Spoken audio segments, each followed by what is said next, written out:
But then I was fascinated by that idea, but also I was thinking that although he was concerning auspicious time and Horasat time, but at the same time, because of the clock, then that Horasat time was syncing with the Greenwich time, or the global time that was in the making at that time, and that Siam was drawn into. So it's sort of coming together and transforming each other, and it's not one or another cancelling each other out.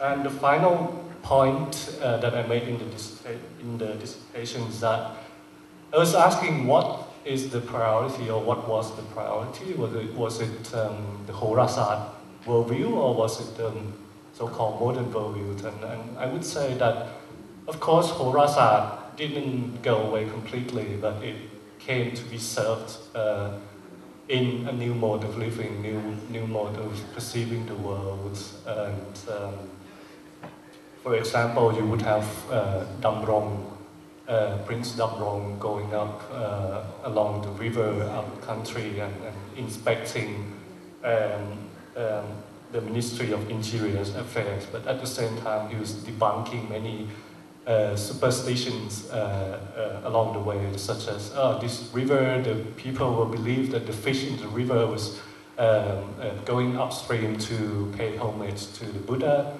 but at the same time he was also giving donation to certain Buddha images that he thinks it's auspicious and it should be devoted to. So I guess it's you can say it's correct that superstitions or even elites superstitious belief didn't go away, but then what did it serve? It served the nation building and the expansion of the market and the concerns of the center, I would say, and the religious, the spirituality came to play the secondary role and serving more of a modern function of the state. That's my conclusion from the dissertation. I don't know, that's debatable, I guess. Thank you for a very constructive comment. And I think, and your last comment on looking at from beneath, looking at who's actually making these decisions and why, and what do they want to achieve with this, and I would love to be able to know that. But the sources I've been dealing with so far really doesn't enter that field. So what I have been playing with was that I didn't mention in the presentation, but what's fascinating for me as a Dane is of course that there was Danish officers in gendarmerie. There was about 30 Danish officers, and they were also very substantial in importing these ideas. I missed the first part. What kind of officers? Danish. Oh, Danish, sorry. Yeah, so we have about, I can't remember the figure, but 25 or 30 Danish officers that served in the gendarmerie from 1897 to 1925, which means that it is also Danish drill books that are translated, that's used initially in the gendarmerie. So we also have these ideas coming from a Danish context, but so far I have not been able to come across these discussions about why. And of course the other influence is probably also that it's the gendarmerie. I went to a conference in Paris last summer, and of course they are very interested in because it's the gendarmerie. So they say, oh, we want to know more about how the French model was actually exported throughout the world. But my argument would be that it's not the French model, but it's the British model from Burma that is actually coming in with the village structure, with all this, that they actually copy much from the military police in Burma. So I'm struggling to find these parts of the puzzle to get another pictures, but thank you for the comments. Two short questions for each of the two papers. For the first one, it seems to me that the way you at least the way you presented this initial research is framed very closely after the Foucauldian model of the state, and after all, Mitchell's inspiration was precisely Foucault. And following from Craig, I think that you should probably more attention should be placed on the localization of these models. You mentioned the presence of many Danish officers, but of course the man in charge of the gendarmerie was a Belgian. The foreign advisor that organized the gendarmerie in Siam was a Belgian man. No? I'll give you the name of the man, and there are extensive writings from him. So I really wonder where this model comes from. But besides that, it seems to me that the way in which the model was localized in Siam should also be given perhaps, you know, wider consideration. So a suggestion more than a question. Instead, for the second paper, I think that perhaps you can make more clear the fact that Chinese artists who came to Singapore in the 40s, in the 50s, they are the kind of artworks that they created was openly political. But after, in the process of negotiating independence from the British state, and in the initial years of independence, this so-called Nanyang art becomes very apolitical. And in fact, the two paintings you show from Liu Kang are actually very bland, very kind of pleasing pictures, which have nothing, very little of any trace of Chinese painting at all.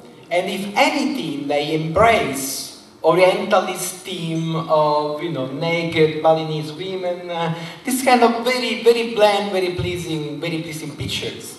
So the content of this painting must be connected to the political needs of Malaya as a newly independent nation state, if these paintings have to be read politically in your analysis.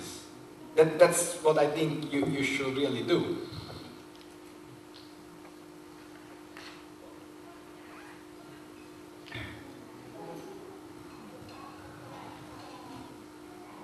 Thank you, Professor Pelleggi, for your comment. Actually, we did add some brief information about that, and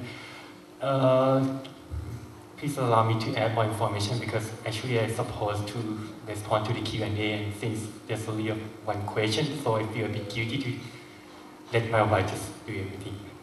Otherwise, at home, she will kill me. Actually, why we chose Nanyang art? Because Nanyang art, when we talk about Chinese art, right? People always think about traditional Chinese art. But Nanyang art contains an aspect of modernity. The Chinese artists also use modern methods in their art, and their art look Chinese and modern at the same time. The modern art allows the artists more space to present their self-expressions, and also they can communicate through using art, as Paul Pelleggi already told us. For some group of artists, Chinese artists, their works are more political. And for certain group of artists, their work of art become more art political, especially the Nanyang artists. For the Nanyang artists, well, the issue is quite complicated. It's not, actually, we already included in the paper, but because of time constraint, it's not just about the nation building of Singapore, because at that time Singapore was Malaya, or a part of Malaya. So the art actually exists in Malaya, which is Singapore, which are Singapore and Malaysia. And since 1960, there's the issue that whether it should be Singapore art or Malaysian art. and we included how it was Malaysian, it has been Malaysianized and Singaporeanized, and okay, maybe we have some time to show this. This is Singapore banknote, the 50 banknote. You can see it's two Chinese painting. Over here and here, and the Chinese music instruments.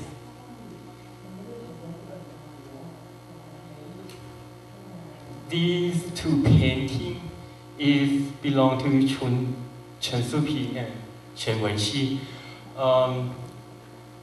They are a member of the so-called Nanyang Artist Group, and their work are included in the Singapore banknote. Then there's many books and many narratives that has been created to Singaporeanize the Nanyang art. At the same time, if you look at the Malaysian side, many books on modern Malaysian art also try to include Nanyang art. So as a conference is more like a Thai-national issue, we try to explore this aspect. But it's an ongoing work, so thank you very much for Ajahn Balaji comment and suggestions, and if any suggestion or comment we would like to hear. Thank you.